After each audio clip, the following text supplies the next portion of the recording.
Welcome to episode 5 of Matter of Fax. I am your host, Alec Cranston. Notice I said host and not co-host. Let me address the elephant in the room. Mr. James Collins, my former co-host, rappelled off of 1801 Hollis a couple weeks ago, and things didn't exactly go as planned. Now, there are some rumors going around that his harness was fiddled with by somebody that looked like me. We're not so sure, but reality is he didn't rappel. I would say more like fell. So anyways, we're going to push forward because this podcast means the world. And honestly, he was a bit of dead weight. I think we're going to do a great job. Hey, Mr. Cranston. That sounds like a very pleasurable dream that you had and not any way related to the truth. You know what? I was just playing around. I didn't realize you were going to be on a computer screen today. I'm sorry. But James, welcome, James. I had someone, I did bring someone in to replace you. It was pretty quick, off the cuff. I had to. You're easily replaced. I mean, you're not easily replaceable, so I wanted to, make sure it was somebody special. Why don't you, since you've probably seen the show notes, tell us a bit about our special guest today who will be with us for the duration of the podcast, which is new. Absolutely. Yes. It's good to be back on Matter of Fax podcast again after that tragic incident, which didn't happen. But we are joined today by Mr. Bill MacAvoy, managing broker, managing director of Cushman and Wakefield Atlantic. He is the daddy of what we do every day. He is the grand master of what we do every day. And we wanted to have him on the podcast. And we're doing something a little bit different today because normally the guest comes on for 20, 30 minutes in the middle. But Bill is so much fun and so knowledgeable that we're going to have him here for the whole ride. Welcome, Bill. Thanks, James. I really appreciate being here and being with the cool kids. Us old folks don't always get the opportunity. Now that I'm the OG, I spent a lot of my life as the young guy around older people. It's a little awkward to be now the old person around all the cool kids. But thanks for being here. Let's have a lot of fun. Yeah, we're looking forward to it. And we've got a slightly different setup today. So just to give some context, Bill and Alec are in the BNV Media studio with a beautiful view over the harbor. I am in my house in Bedford with a very primitive home setup. I am going to be stepping on a cruise ship in a couple of days, and we have to take a COVID test at the port. This is not a test to get into the US, but a test from the cruise line. And if you test positive, it is no cruise for you. So I'm playing it safe and leaving the pros to it in the studio while I kind of hunker down Biden style in the basement. Yeah, well, no, that's good, James. We're glad you're still able to join us. It's how far technology has come. We're able to still have you on here. I hope you enjoy your cruise. I'm definitely jealous about that. But yeah, we're going to do all our segments today with the three of us. It should be a good time. Our first segment, which our few viewers we have so far and more each month know, Insane is the Crane. Insane is the crane. Insane is the crane. Insane is the crane. Kinda insane like the crane. Insane is the crane. Insane. We have a couple topics we're going to talk about today. James, did you want to introduce the first topic? Yes, absolutely. This one, I think everybody will have an opinion on. We are talking about the announcement of left turn calming speed bumps that are going to be piloted at a number of key Halifax intersections. We're going to see these popping up. Give some example, Lacewood Drive and Parkland, Cobequid and Glendale, Joe Howe and Dutch Village Road, Main Street and Major Street. So this is going to be trialed as an attempt, I think, to not injure so many pedestrians and start teaching Halifax the benefits of really driving properly. What do you think about this? I think we should turn this over to Bill. But before Bill gives us his answer, Bill, tell us a bit more about who you are. We know. Actually, I will preface this by saying Bill is so well known around Halifax. I always say if you want to, you're one handshake away from anyone with Bill. And if you need to get in touch with anyone, Bill should always be your first call. But give us a bit of a rundown, Bill, and then tell us what you think about this. Yeah, sure. Absolutely. Thanks, James. So born, raised, and schooled Haligonian, actually early formative years in the Hydrostone neighborhood when it was much more gritty as it is today. After university, did a stint in New Brunswick and in Eastern Quebec. Kind of a varied career through the mining industry, the shipping industry, some international trade and utilities, and kind of fell unintentionally into commercial real estate about 20 plus years ago now. It's been a great run. I've been here at Cushman since late 08. So I think this is year 14, if my math is right. And we're very, very blessed. We've got a regional team, talent across the board, all 4 provinces, always doing our best to infuse new youthful energy into the firm. Gentlemen like James and Alec, and a lot of wonderful ladies and young people across the region. So we provide real estate consulting services to owners and tenants in our space. We're the longest standing affiliate of the Cushman Wakefield brand in North America. So my predecessors picked up the brand in 1996. We've got a great relationship with the firm and the best of both worlds. The big global brand to play with and lots of referrals.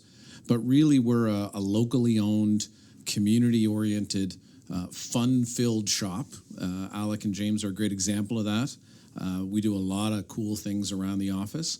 But really, we exist to help our communities. We're very active in 6 urban markets and helping them grow and flourish, which will be what we talk about a little later today. So back to left-hand turns, kind of a conundrum. It'll be a theme as we go on today. We're a smallish city that's starting to encounter big city problems with the rapid growth we've been on. And one of them is the 3-way intersection, pun intended, vehicles, pedestrians, and cyclists. And the intersections, James, that you mentioned are notorious, where the big 3,000 to 4,000 pound vehicle kind of has an embedded advantage. And it's just really a very thoughtful, frequently used in other markets, tactic to bring that intersection back into balance.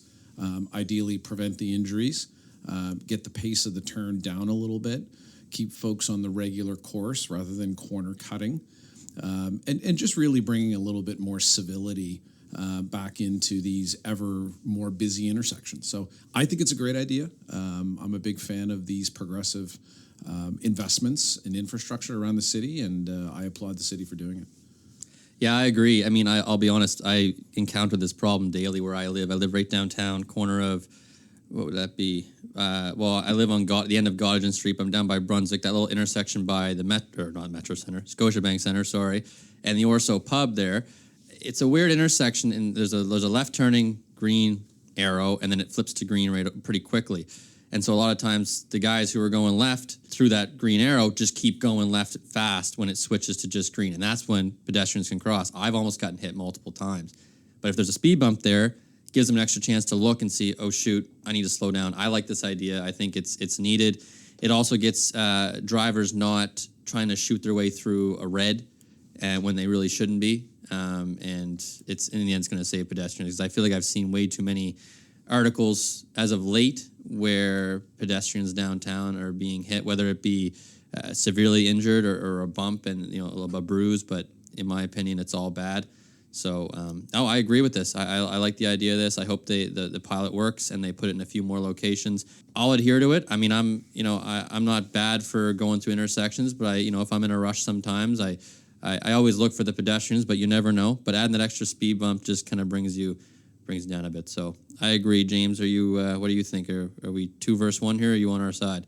No, we're all on the same team. And for me, the concept of vehicles and pedestrians sharing an intersection when I moved to Canada 13 years ago now was very, very new.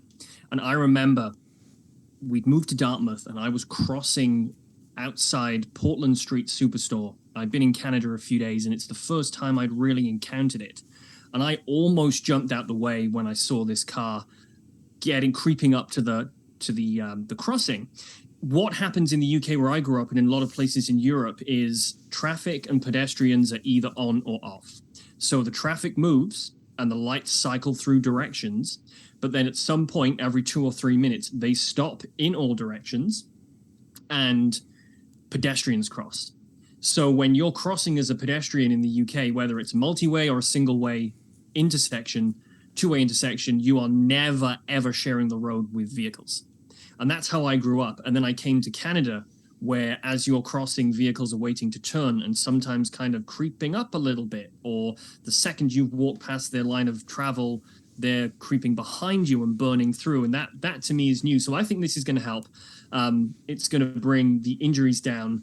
And Sue Utek, who we know and love, executive director of the Spring Garden Business Association, feels the same way. She an article in Global News is in favor of it.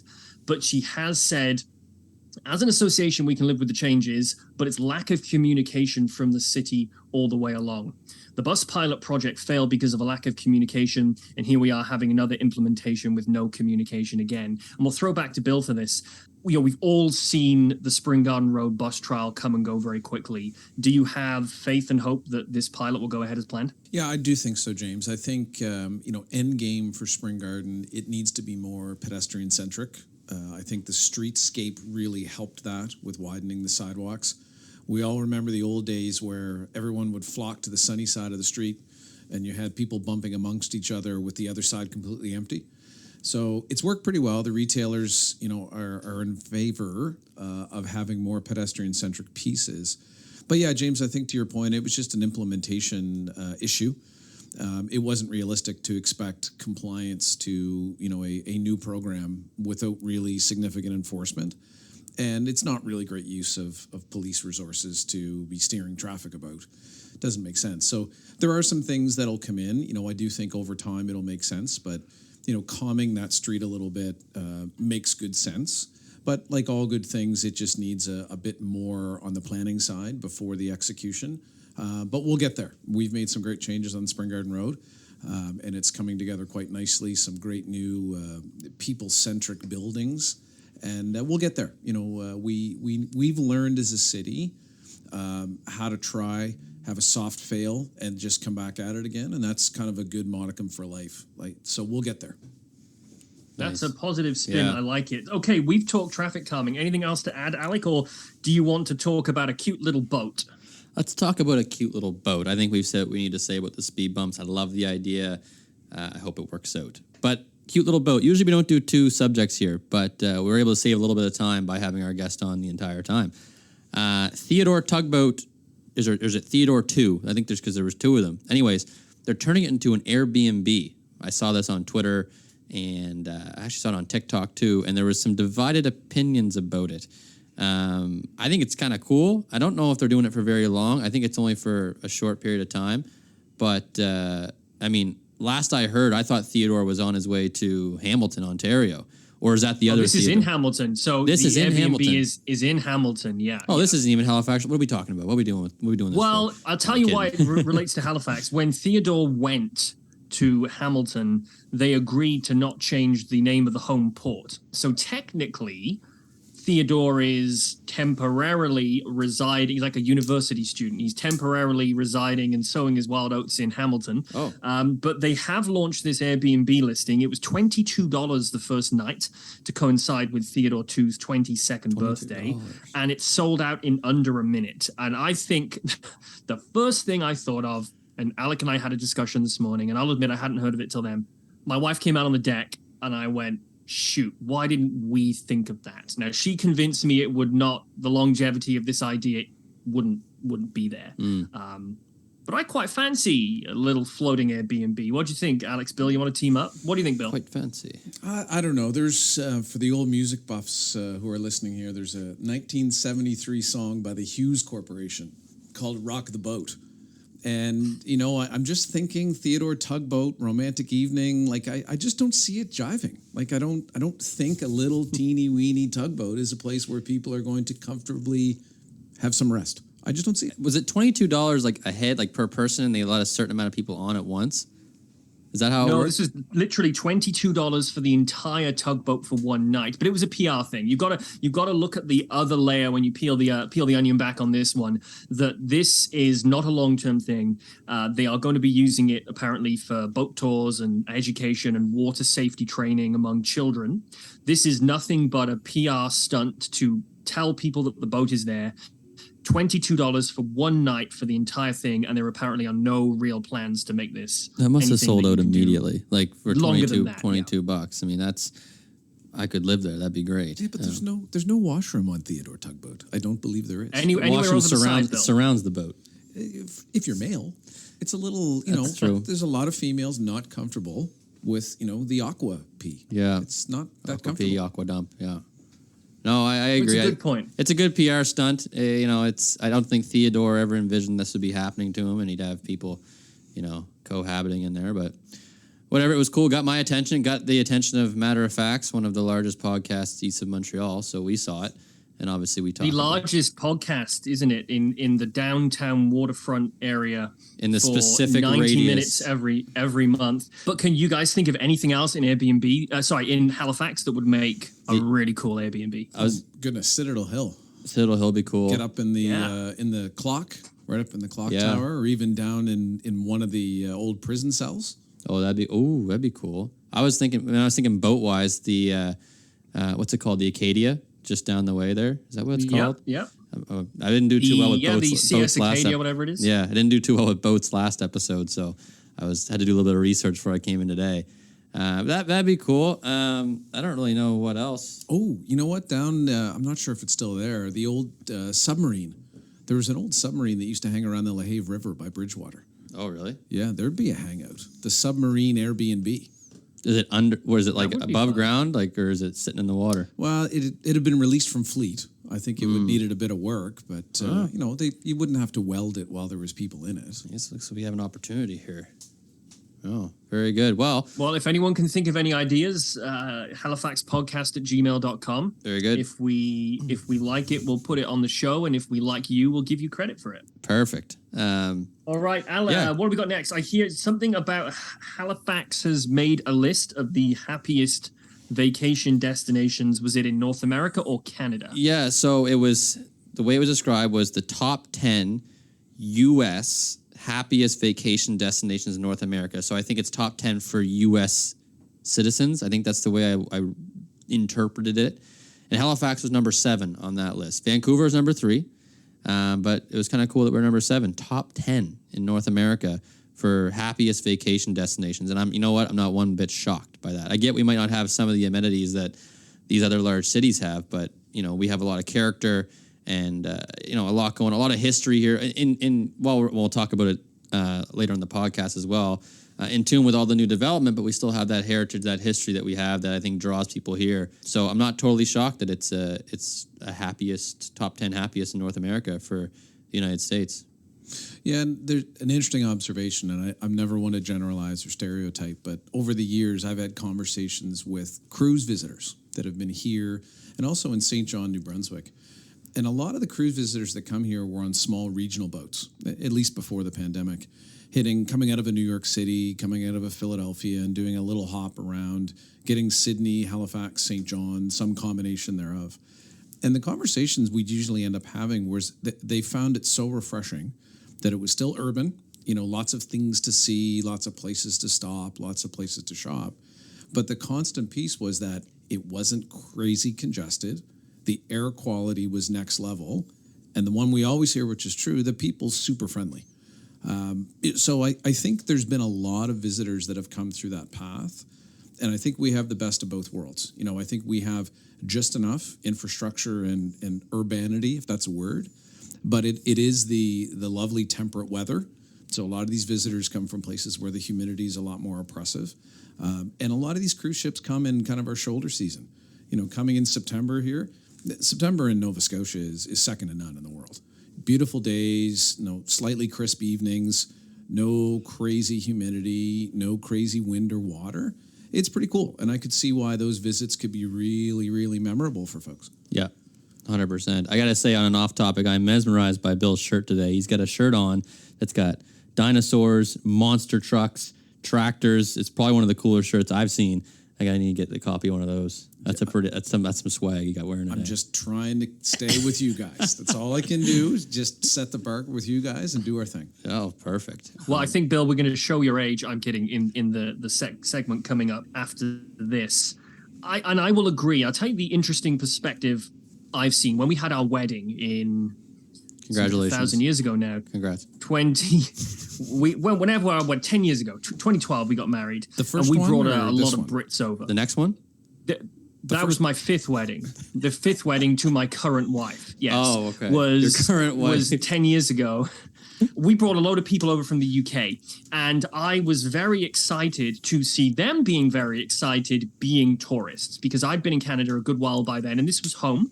And I always talk about, I love being in a city. How many cities you have that are truly on the water? Like there's a couple of dozen of them in North America, if that. And I was thrilled to see these people coming here and filling their days with all the things you'd expect. They were all on the Harbour Hopper. They were all eating on the waterfront. They were going to Citadel Hill. They were taking walking tours. It was great to see. So we lose sight of that often when we live here. But I can see the appeal of Halifax. Now, I've been up in Sydney the last 2 days, and 2 boats came in while I was in Sydney. And back to Bill's point, they were smaller cruise ships. That's probably just the capacity that the port there and the city can take. And I can see Sydney being a good day for a cruise passenger, but I can definitely see Halifax being great and memorable, to the point that I know of one Brit who came here on a cruise, got off the boat, went back on that night, turned to his wife and said, "We're going to move here." And he's been here now a couple of years. So, wow. Yeah, this city shows off very well to people. I think it was James. That's what I was going to say. Was that you? It was me. Was that you? That was not me. Right on. No, that was not me. Although I'm sure I would have done the same thing. So, okay, I think we chewed the fat on a good few things there for Insane as the Crane. Yeah. And let's chat about our main topic today. You want to take the lead on this one, Alec, or do you want me to run through my notes here? I'd let you go for this one if you want to get this one going for us. This is our main topic. Then we'll get to our other ones afterwards. But I think we should just dive right in. Okay, let's go for it. So we wanted to turn the attention over to Bill, and Bill has seen the city since. When would you like to go back to, Bill? The 80s? Yeah, what era? Let's maybe start with the late 70s. There's a couple the late of key 70s, milestones that happen. But yeah, you pepper me with questions. I'm ready.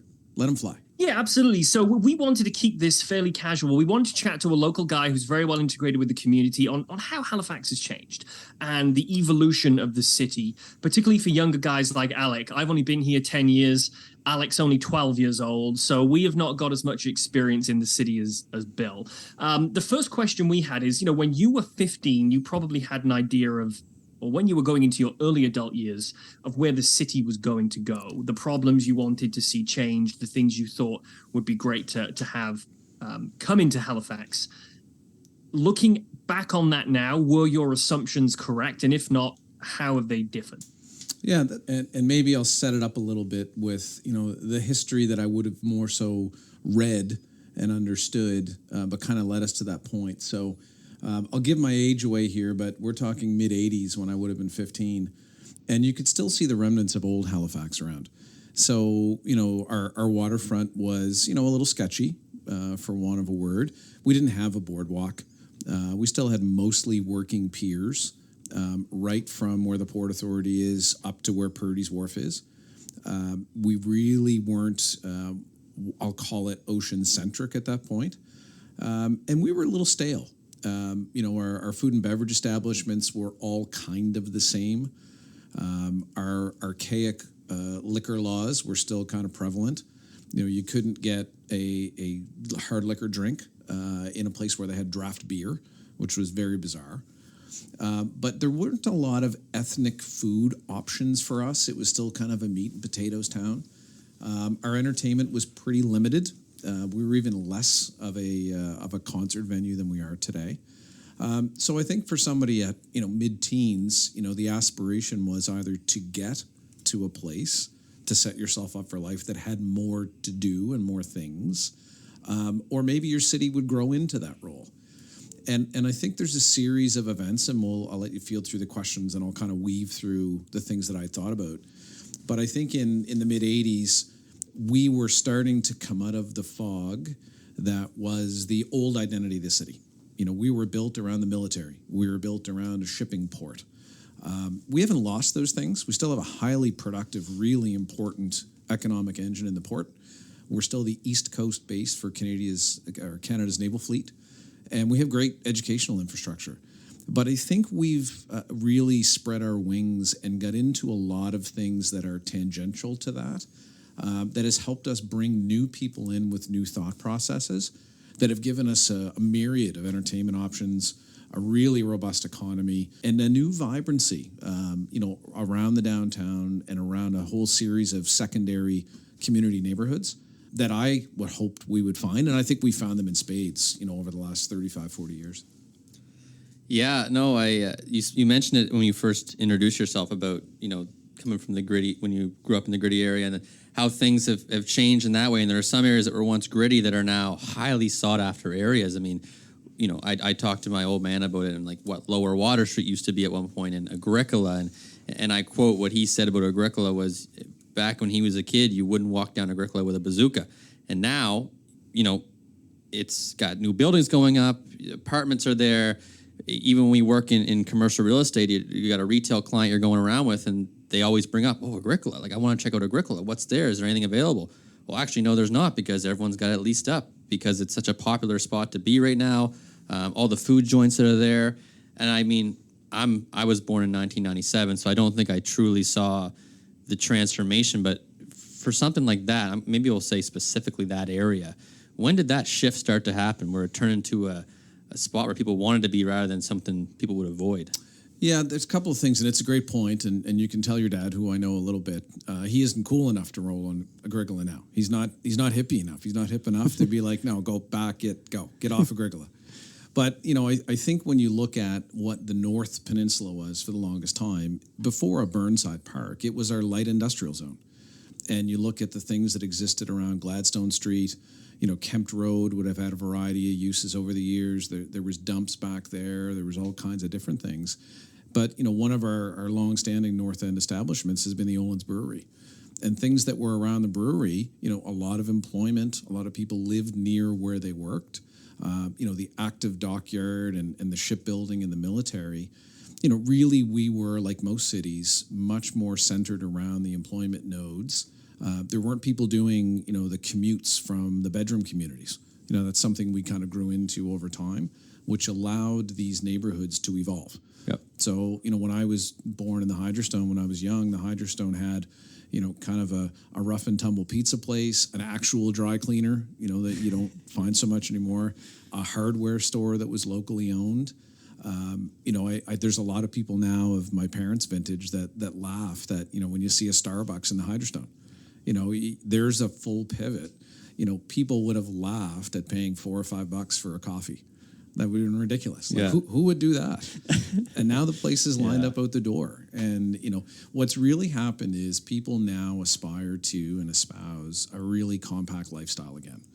And that's why peninsula real estate, be it residential or commercial, is so highly sought after. Because we're a peninsula. We're Manhattan of Metro New York. And that's the piece you have to keep bringing yourself back to when you think about it. There's 5 ways off the peninsula and 5 ways on, and they're the same 5. So that's why we have to think really thoughtfully about our next level of evolution. But that's how we've had the changeover on the Agricolas. Yeah. And streets turn. We'll talk about that in a sec. Very good. I mean, I think I mentioned it earlier that when we were talking about top 10 cities, I said the heritage feel of Halifax, and Citadel Hill being a large piece of that, and the clock tower and these buildings down here. But it's no secret we have tons of beautiful brand new development that's great for us. It's great for the people of Halifax, great for the economy and all of that. But, do you think it gets to a point where we're starting to lose a bit of that heritage feel and look because of all this new stuff surrounding us? Or do you think they're doing a good job of maintaining that perfect balance and also adding a bit of heritage to the new developments, and just even in the colorings and the styles and the shapes? You notice I get Queen's Mark is brand new and it's beautiful, but it almost works out perfectly with the boardwalk feel in downtown Halifax, just the way they've done it. Like it looks like it could have been there for a while, but it's also state of the art, beautiful. So I guess, Bill, do you think the city of Halifax is doing a good job at maintaining that balance of the old and the new? I think you'd have a variety of perspectives across different demographics, who live in the metro. Personally, I think that balance has been achieved. It takes a lot of work to maintain the balance and keep everyone's opinions in the mix. But when I look at some of the thoughtful designs that have come through, our old design mechanism, and not to throw stones at a property, but I'm going to, Scotia Square complex, kind of built late 60s, early 70s. It looks like Moscow's finest. And, they stay well occupied because they're well amenitied and they're brilliantly managed by Crombie Reed. But the last thing any of us want is a litany of those towers, or even going north a block or two, Ocean Towers. That's not really what gets people excited about moving to or living in a market. So, all of the little bits that we've done over the years, the Vic down at Hollis Street, the things that Nova Scotia Power and Emira have done around the old substation. Queen's Mark is a great example. Founder Square as its predecessor. You're walking at sidewalk grade and it looks like the 200-year-old building it is. And then you crane your neck up a little bit and you're like, whoa, all glass tower sitting on top of it. So we've done that with Waterside Center. We've done it in a lot of places. And I think it's part of the fabric and the character of being an old school marine military-based town. You don't want to lose your soul, but you really have to develop product that appeals to a whole litany of personalities and tastes. And I think we've done a good job. It takes a lot of work. We're going to have to keep working at it. But really the fundamental is choice. And the more choice we can provide, the more we thrive. Nice. The city's changing, and I think you're giving some really valuable insight into that, Bill, and some great context. Two quick fire questions. Take all the time you need on these. What do we have in Halifax today that as a younger man you would never have expected? You're shocked that we now have that, and it's amazing. And if you could wave a magic wand, what one thing that's closed or left us or moved elsewhere would you bring back? In terms of what we have that shocks me, I'd say nothing. I don't think we're radical enough yet.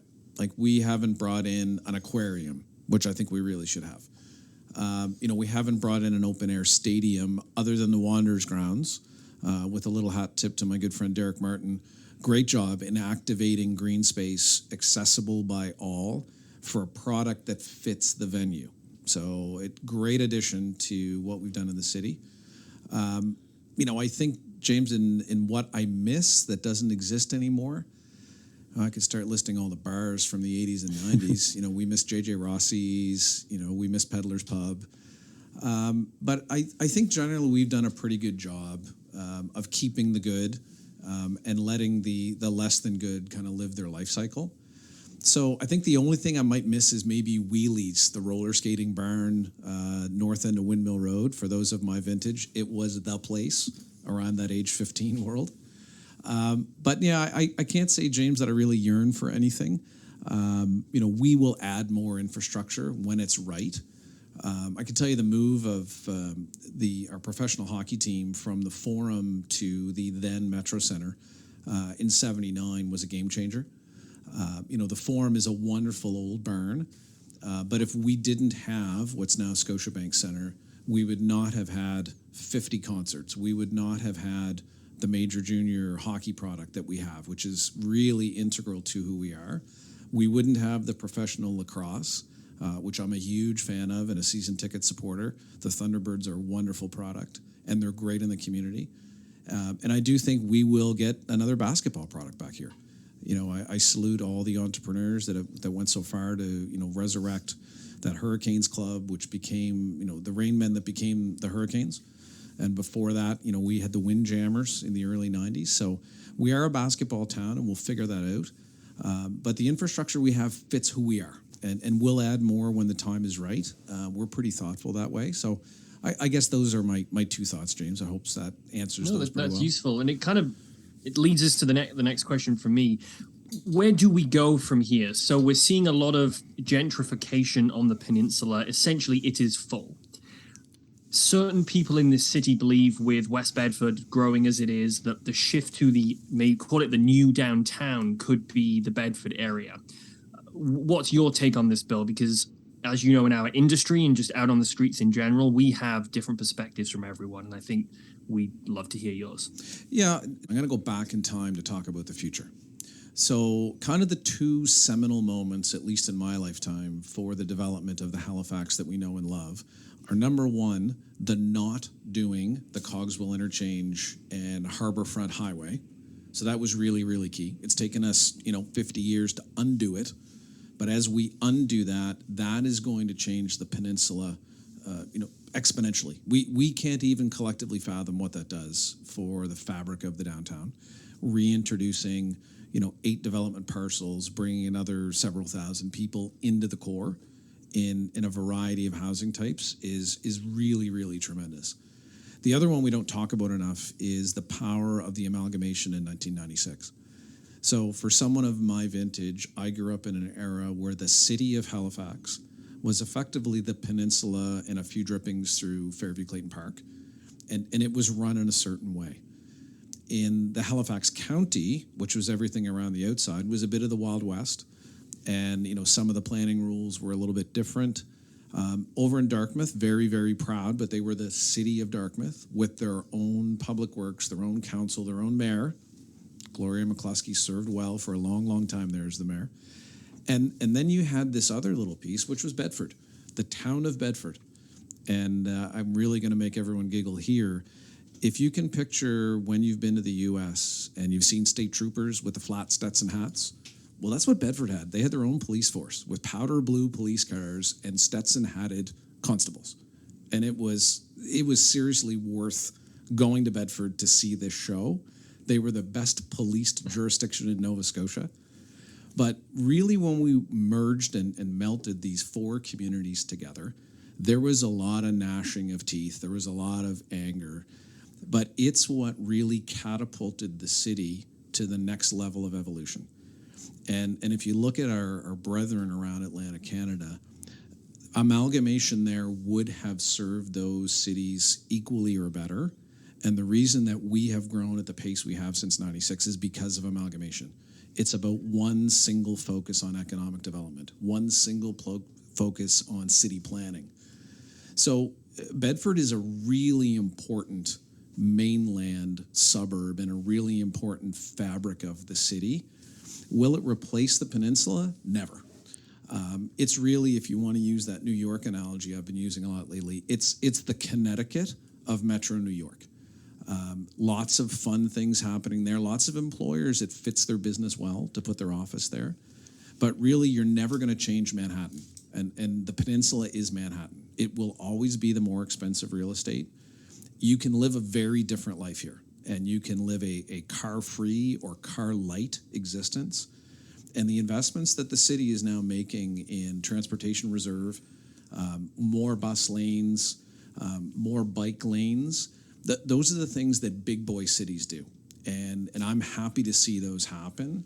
So to your question, James, Bedford is really, really important. The peninsula is really, really important. And really what we call inside the ring, or what the city calls center plan. So Dartmouth inside the circumferential, Halifax inside the 102.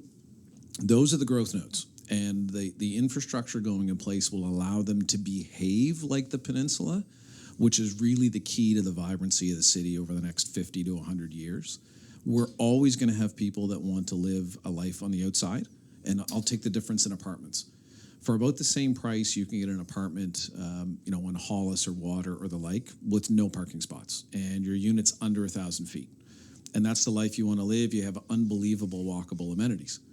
You can go to Larry Utech, either on the inside of the 102 or the outside, and you can get a 1,600 square foot apartment with 2 or 3 heated underground parking spots. And that may be the life that you've chosen to live. But back to that theme of choice, the more choice we provide, the more vibrant a city. And I think the peninsula is always going to be sought after by a large portion of people. We just can't try to make the peninsula what it isn't. Because to your point, James, right now land is a commodity we can't replace, and there's only so much of it. Let economics sort itself out, but it's really important that we have a really vibrant core. The tentacles of Metro will always be great, but the core is the heartbeat. I have another one I want to ask there, kind of related to where you mentioned the big boy cities. Do you think, with all that's going on here, with the new developments coming in and the population growth, the immigration, like James said, someone from, overseas hops off a cruise ship, decides within an hour they want to move to here. And, that happened a lot during COVID, people coming east. Do you think that we are on track to sort of become one of those big boy cities? I mean, we're being in conversations with cities like Vancouver and Montreal when it comes to, top 10 happiest places to vacation in North America for the States. And, I think all the development that's happening definitely can keep up with the population growth and people coming here and whatnot. But do you think we're ready to make that jump? We're on the way. Do we want that to happen, or do we want to kind of still be our own little thing? Yeah, and you get a variety of opinions on that, Alec. It's a great question. There certainly would be constituencies of longtime Haligonians that don't want to see the development and the growth. That's okay. It's human nature. We get it everywhere on the planet. Some people love change. Some people hate it. But I think there's unquestionably, in my role, I have the advantage of seeing the whole region. There is a maritime renaissance underway. Newfoundland has a little bit of a different economy around commodities, and being an island, it functions a bit different. But with the Confederation Bridge link of PEI, there's 5 urban centers that people can pick and choose from of critical mass, and there's different price points, there's different economic opportunities, there's different lifestyle choices. Ourselves in Charlottetown are really the 2 on the ocean, as well as St. John, which is on the Bay of Fundy. Moncton and Fredericton, you have different dynamics. But I think we are on that path. We have always been, depending on how you do the count, the number 6 through number 9 metro in Canada, behind the big 4, Montreal, Toronto, Vancouver, Calgary, and they're well into the million people strata. Now we're in that conversation with the Ottawas and the Quebec cities and the Londons and the Kitchener-Waterloos. And those are all really, really great mid-sized cities. There's no question we're in that club now, and our trajectory might even be a little stronger than theirs because we appeal to lots of different folks. We appeal to seniors, we appeal to new Canadians. The variety and the cosmopolitan nature of our city now makes it really, really appealing. And we haven't talked much about it, but our economy with ocean tech, with life sciences, with straight-up technology, lots and lots of opportunities, most of them linked to our amazing university system. Yeah. So we're really well flanked, and we tend not to get really beat up when there's global crises. We don't go way up and we don't go way down because we're balanced. We have a good anchor with a lot of government employment, the military, as well as all the things that go on around Navy and shipbuilding. So we're white collar and blue collar. Yep. So we are well jettisoned. Like we're going to do really well in the next 50. That's kind of where we are. Are we going to 2 million? Yeah, we'll get there eventually. But our pace is the right pace. But we have to be careful to make sure that we're thoughtful about the growth. Yeah. The good planning rules. And being welcoming to new folks. We have to do a better job around the intersection of various cultures. We don't have a great history on that. If you go back to the things we did earlier in the 1900s, we're not proud of those. So we're getting better. We have to keep getting better. But yeah, I think the sky's the limit here. Yeah. The place to be, James?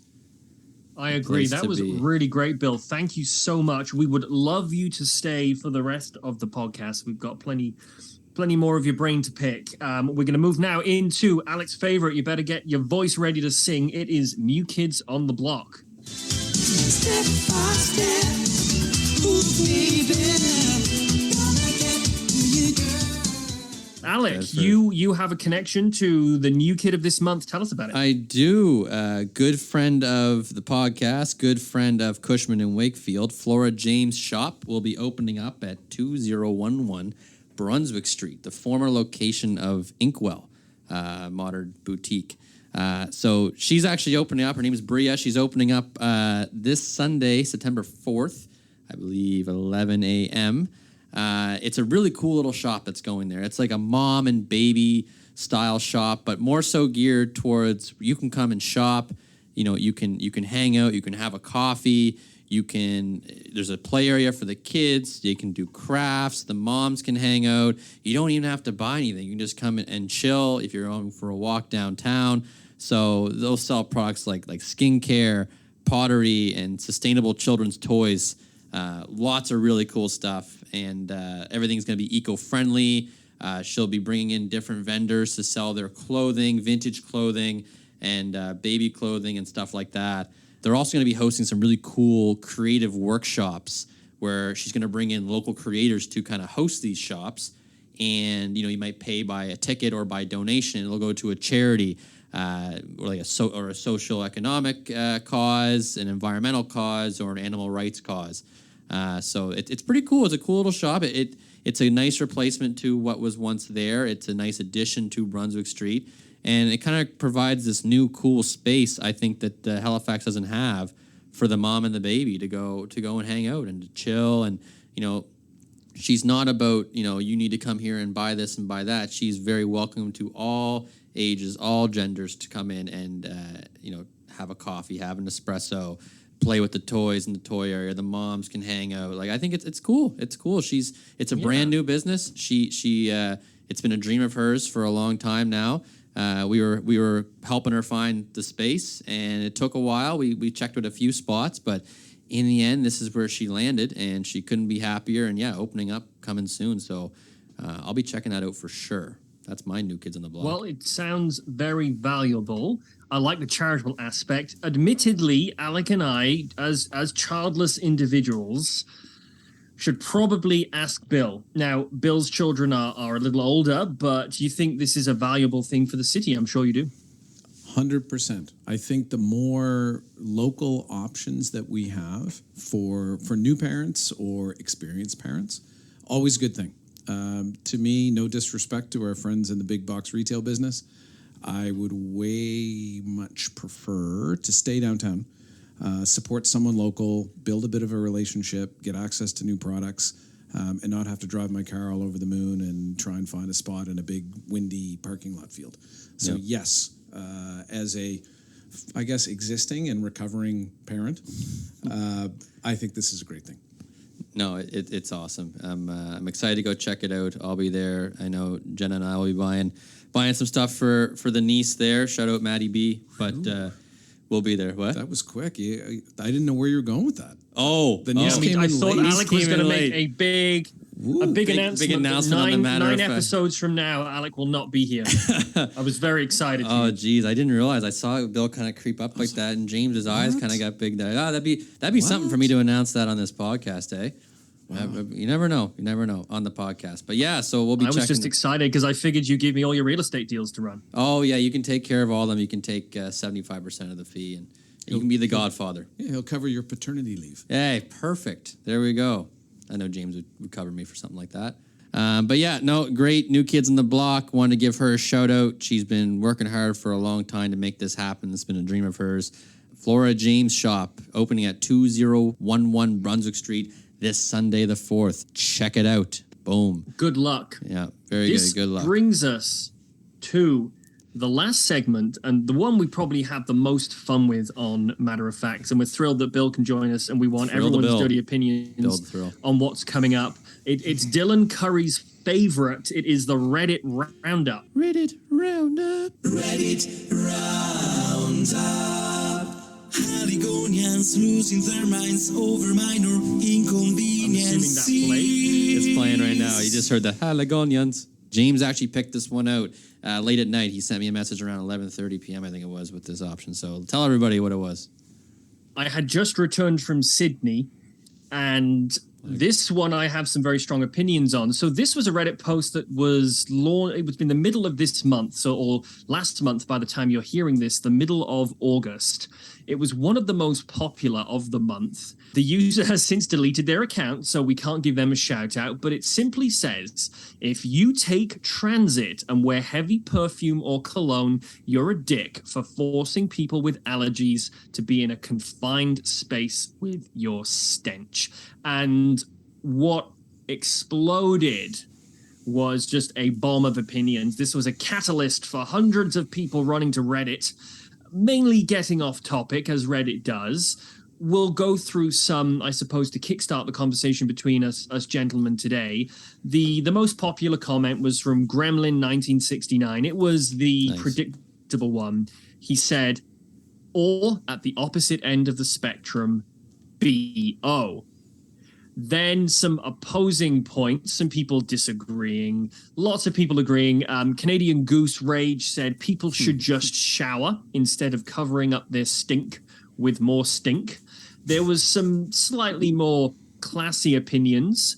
Another one, in general, people don't know how to apply cologne. Cologne should be discovered, not announced. When applied properly, the wearer should not smell it themselves beyond the initial spritz. But the problem is people think that if they can't smell it, then there's not enough. So we'll throw to our guest. Bill, what is your opinion on the no sense makes good sense ethos and the near obsession locally with telling people to not wear cologne? I guess, James, for me, the answer lies in the duration of the transit trip. Just about anything is tolerable for a short journey. If I'm on the one of the 80 series expresses out to Tantallon or Sackville, I might take issue with it. But I think generally I kind of live by a credo of being tolerant, and in whatever's going on, and whether it's kind of a foul odor that has kind of crept up on someone, or a little bit of store-bought product. I think folks just need to figure it out. Move yourself a little bit on the bus if you can. Suck it up, plug your nose. Think of something else. I think it's not really a hill to die on for anyone. So I get the no sense thing, and I do get that there's allergies, and I think we need to be respectful of that where we can. But it's just personal preference, and having an issue with a certain brand, I think just get over yourself and suck it up. Yeah, I gotta say I'm in a similar Theodore tugboat as Bill here. I don't agree with no. I don't agree. Just $22 a night. Hey, I'll do it. I don't agree with that. No sense whatsoever. Within reason, right? Like, you don't need to be dousing yourself in half a bottle before you leave the house and go about your day. And like Bill said, if you find yourself close to somebody, whether it's on the spectrum of the BO or the cologne, you can remove yourself and move away, and you don't gotta make a big thing about it. Because the way I look at it, and I every day, like, I calculate it with what I wear and the hair and stuff like that. And I think cologne or perfume is kind of part of your style / your look or the feel you have part of your day. It's not like you're trying to be obnoxious and wear all this cologne or have this very strong smell to assert any sort of, dominance or whatever. It's part of the look, part of the feel. Like if you're dressed up in a suit and you want to do a spray on the wrist and rub your neck, I mean, that's what I do. And I don't think that's too crazy. And that's, I think that's reasonable too. It doesn't, just enough of a scent that, somebody close enough to you, they shake your hand and, they can kind of, it's just an aroma that you kind of give off. And so I can't stop looking at Dylan while I do this. He's laughing at me. But, you know what I mean? Like a little dab will do you. Like you don't got to do nothing crazy. Don't got to douse yourself. And because, cologne isn't cheap. But I don't think we should be no sense whatsoever. I think it's, within reason. It's part of your style. And that's how it should work. There was a comment here. I saved one comment. It said, "Welcome to Halifax, where wearing cologne makes you I'm going to change the word, makes you a bad person, but you better be all right with someone's chocolate lab shitting on your foot while you're eating on a patio." I thought that I got a big kick out of that one. I didn't experience the defecation recently, but I was at a patio and there was like 3 dogs sitting on my foot. One's running around doing circles, and then at one point one dog jumped up on another dog and kind of knocked over somebody else that was sitting at their chair. So I'm just like, I get allowing your dogs, but keep them chill. But yeah, I just thought that was a funny comment. That's the only comment I saved. I mainly just wanted to give my opinion on that. I don't agree with no sense whatsoever, but keep it within reason. Little dab will do you.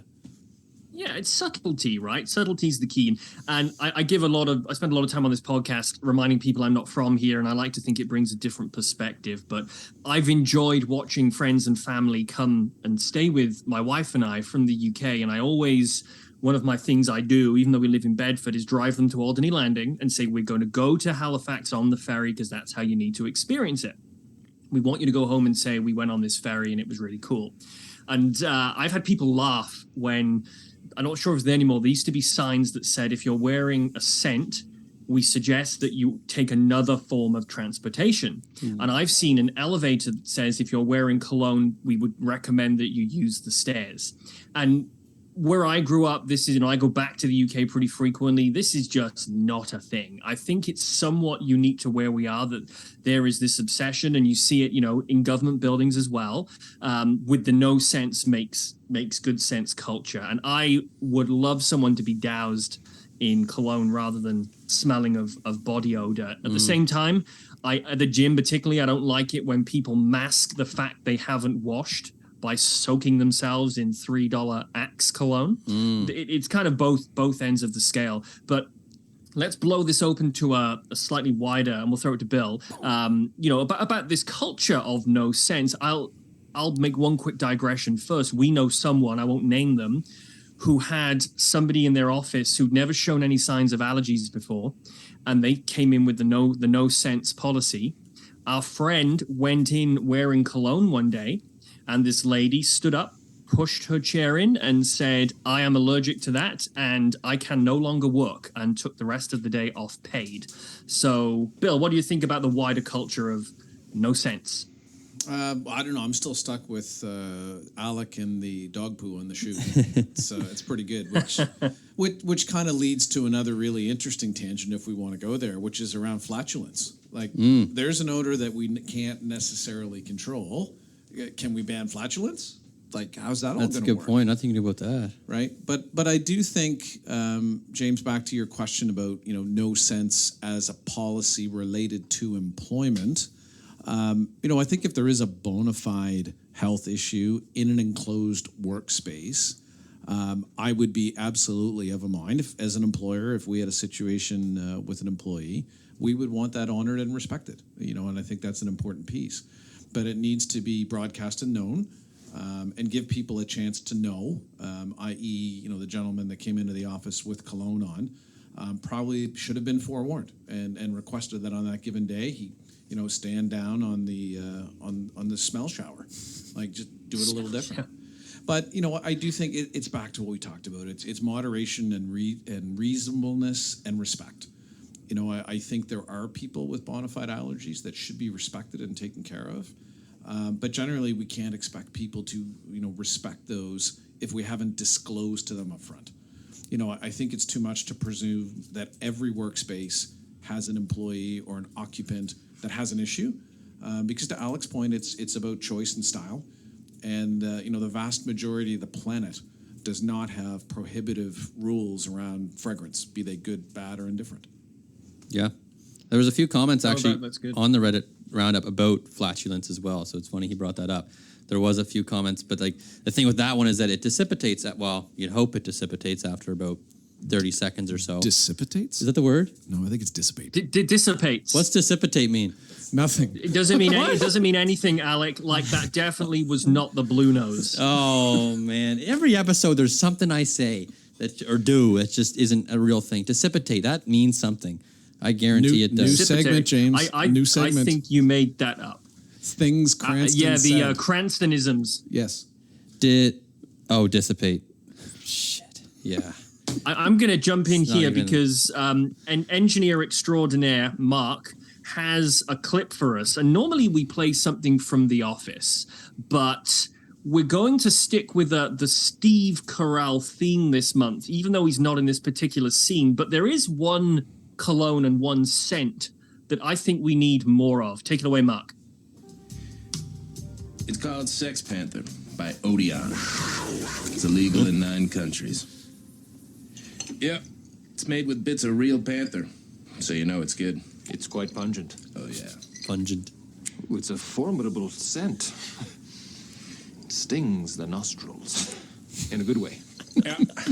Brian, I'm going to be honest with you. That smells like pure gasoline. They've done studies, 60% of the time, it works every time.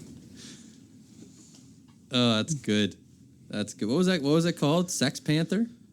Sex Panther, yeah. Sex Panther. 60% of the time, it works every time. That movie gets better with age, although Anchorman 2 was a letdown. Yeah, it definitely wasn't what the first had to offer. But it's still good. I'm a big fan of Will Ferrell, so. And I love how he still dresses up as Anchorman from time to time in real-life scenarios and does interviews. It's pretty funny. I bet he smells great. He probably does. He's probably a very nice, scent to bring off that man. But yeah, so I guess. Well, I hope Reddit keeps being crazy because we get a lot of mileage out of Reddit, don't we?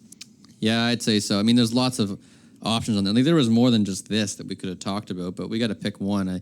That was definitely some review we heard from the first episode, because we had 2 topics, and some people, my girlfriend included, said that was too long in the tooth. I stopped listening. So, Well, it's because she's pregnant and was. oh yeah, she's getting tired of Oh. it. Right, there's the announcement. I actually had Bill make the announcement for everybody, so that her family, everyone will listen to this for the first time. You just need a crazy gender reveal party. I know that you would take the standard and just blow it out of the water with something crazy. We'll use Theodore Tugboat. Theodore Tugboat. Some fancy No, I way. think you Doused should. in cologne. Doused in cologne. We're bringing it all together, and then they can sell baby clothes on there. It's perfect. It all And comes. we should take it on a left turn through the city. Yes. And go on a Grigla Street. Wow. With your dad. There we go. With a bazooka. No, this is all. Your dad is the harbor master. It's all coming together. Quick shout out. Gus the Tortoise turned 100 years old. I saw that. Yeah. Quick shout out. Had to get that in there. Almost forgot. Gus the Tortoise, 100 years old. That man's 100 still years going. old. So 100. an old tortoise would make a wonderful politician. I thought you were going to say he would make an excellent paperweight, but no, he's 100 years old. No, that's in 2 Congratulations! years. Pew pew pew pew. Oh, 2 years. Well, we're going to see if that comes true 2 years from now. But yeah, quick shout out, Gus, 100 years old. Congratulations, man. Yeah, do you have anything else to add for Reddit, or is that it for our little Reddit roundup? That's it. I think the Reddit request is, as roundup. always, keep being unreasonable, crazy, and opinionated. And we will be back next month. And we're incredibly grateful, Bill, and we thank you for your time for joining us. We want to give you a chance here at the end of the podcast to plug anything you want to plug. I know you are heavily passionate and entrenched in the youth sports scene in Halifax. Is there anything going on that needs the public's support, or you'd like to mention? Now's your time. Wow, right on the spot. So first of all, let me thank you guys. This has been an amazing opportunity for me to do my podcast debut. I'm a big consumer of podcasts, so being able to be on the other side of the experience is amazing. Production team here, you guys are outstanding. You've fixed my microphone that's been in the wrong place like 7 times, very discreetly. James, to your point, yeah, I'm a huge evangelist for physical literacy for youth. I've been coaching sports pretty much since I kind of stopped playing them in my early 20s. And I'm very proud of Alec and the work that he does in the minor hockey scene as well. So I think probably 2 things, if I could hit on that theme. Number one, all the great product, and I talked about the Wanderers grounds and the Wanderers. Folks should keep an eye to that pitch and that field and what's happening. There was an amazing rugby match there on the weekend that had a decent crowd, but I think it was under-publicized through no fault of the organization. But, you want really great, inexpensive entertainment in the sports field. There's a lot of great stuff happening. September's a great turnover, so the summer sports kind of come to an end. I know my young fella is in baseball provincials this weekend, but then we get into hockey tryouts. I drove by Citadel High this morning. Girls soccer tryouts were underway, lots of football and tryouts. So tryouts are a wonderful process. They can be painful at times, but they're really an indicator, an example of what life is like, and you have to work really hard for a goal. So, I guess the other call out I'd have here is to all the parents and all the association executives over the next 30, 45 days when you're doing the team selection and managing, the hopes and dreams of all the young athletes, male and female, in all the sports, basketball and hockey and ringette and all the things we do in the winter. Be mindful. The objective for all of us is to keep the physical literacy up, have them playing well into their 20s and 30s, love the sport, stay active. Part of that comes from the peers and the adults in the room, keeping a positive environment and keeping everybody coming back. So that'd be my ask. That's my plug today. Go youth sports. Yeah, that's a good plug. I'm a big fan of the youth sports myself. Coaching hockey has been one of the greatest joys I've had so far, and I don't see myself stopping that anytime soon, and I love talking about it. So it's good that we're all involved. James, I have to get you involved with some youth sports at some point here. Rugby, maybe. Is that your thing, rugby? Oh, big rugby fan. Massive Big rugby fan. Massive rugby I'm more fan. into the watching and playing. But the big announcement that I have is that I'm getting back into playing golf after a 10-year hiatus. What? Wow, man. Live Tour? You joining the Live Tour?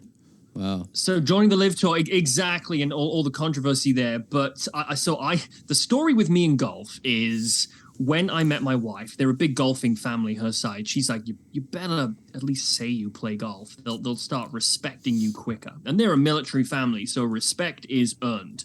She's like, you'll just climb that ladder so much quicker. So I took a couple of golf lessons, never swung a club in my life, and played a lot of golf within the family, but I was always just really, really bad at it. Absolutely awful. So I got to the point where I got frustrated. I had a busy business at the time. My head was everywhere. I was not in the best place. So golf was not fun. So I literally put the clubs down, F those things. I turned down so many golfing invites this summer within the industry, and we all know that our industry is kind of fueled by golf. So I realized I've got to get back. So you will see me on the links with you guys next year. Good, that's Nice. great. I like to hear that. James, on the rugby side, have you been to the new rugby clubhouse at Graves Oakley Field in Spryfield? I have not, but I'd imagine the atmosphere there is electric. It is. You really should make a trip out there for anybody who's a rugby aficionado. A tip of the cap to all of our levels of government, plus some really passionate organizers. John Gillis was involved and several others. It's quite a piece of infrastructure. And it serves the sporting community really, really well. So as a rugby fan, get yourself out there, James, and immerse yourselves in the rug. The rug. Yeah, my youth was lived out in local rugby clubs. Even if there was no sport to be watched, it was just in Wales as the national sport, the hub of every town was the local rugby club, and most of the facilities had not been renovated since the 60s, and the bathrooms looked like they existed on the Titanic, but it was just the powerhouse of where we grew up and the center of the social scene. So I will take a run up. Excellent. Good to hear. Very good, James. All right, guys, that is Matter of Fax for another month. We will be back in October, right, Alec? Yes, we'll be back in October. That'll be when the next one drops. We'll get somebody special lined up for that one. We got a few good ones in the works. We're not going to disclose who they are because we want it to be more of a surprise, I think, from now on. And it's been a surprise so far. But yeah, so we get some good ones lined up. Hopefully James will be back from his cruise feeling good and can come in person this time. I will be there. And to Alec's point, we have some whoppers lined up. We have some whoppers. Definitely have some whoppers lined up. And we will be bringing the whopper of Bill MacAvoy back too. We'd like to make this a regular thing every couple of months. I think it's been a very productive discussion. Yeah. And the fact that, we interview a lot of people we don't know, and that's great, and we love it, and we're so grateful. But it is nice to bring friends around the table. It's just a different level of discussion. So let's do this again in the very near future. Matter of Fax has not heard the last of Bill. I got a second date, everyone. I got a second date. Yeah, you got it. So to everyone listening, make sure you subscribe, spread the word, pass it out to your friends. We'll see if we can get the subscriptions up from, 9? Maybe we'll get to 11. Well, actually, I think we had over a couple hundred downloads on our 250 downloads, something like that, on our first episode, and then we're in the hundreds for the remaining one. So we're getting there. I don't know how many subscribers we have, but you can see how many downloads we have. But yeah, it's going good. Traction's building. We're starting to have people reach out to us and kind of want to come on and tell their story or talk about a certain topic. So lots more great content coming your way for those that listen. For James's brother in Norway and my uncle in Ottawa, our two biggest fans. I hope they continue to listen as well. Absolutely. Well, thanks to everyone. Bill, thanks for coming on. Alec, good to see you. I will see you guys around when I'm back. It was great staring at my computer screen, seeing you two handsome chaps on the other end today. You got the view of the water the whole time, too. It's beautiful. Oh, yeah, absolutely. All right, guys. Thank you as well for listening, and we will see you in a month. Safe travels, James. Enjoy your trip. Take care.